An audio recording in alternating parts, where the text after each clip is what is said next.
tumatagos na siya ngayon doon sa yellow line ni Pi Tips. Pwede ba siya mag-double bottom dito sa 59.8?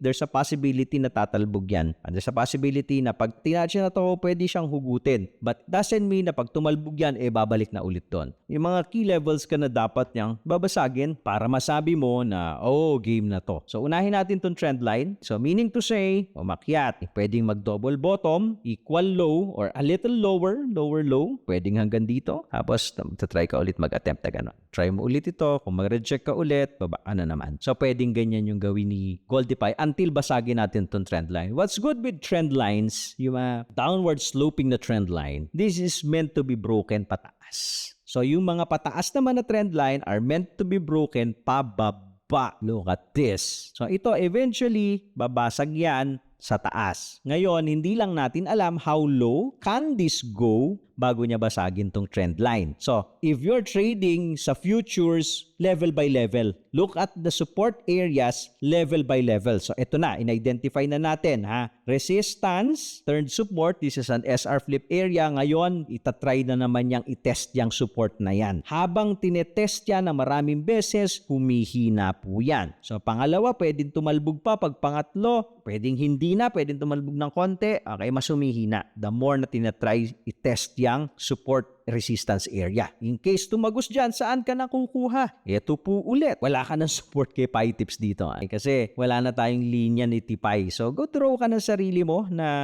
horizontal line. Guhit tayo. Ito po. Previous swing low could be a good area. Look at this. Previous swing low, kung tagusin yan, probably somewhere here is a good area of support. Pwede tayong tumaas sa higher time frame. Baka may linya tayo ni Pi Tips doon. Wala na rin. Dikit-dikit na talaga to. So, ang magiging support natin are our manual horizontal support. Hindi na dynamic yung support natin, hindi na yung yellow and blue line. Tignan natin sa weekly, baka may makita tayo.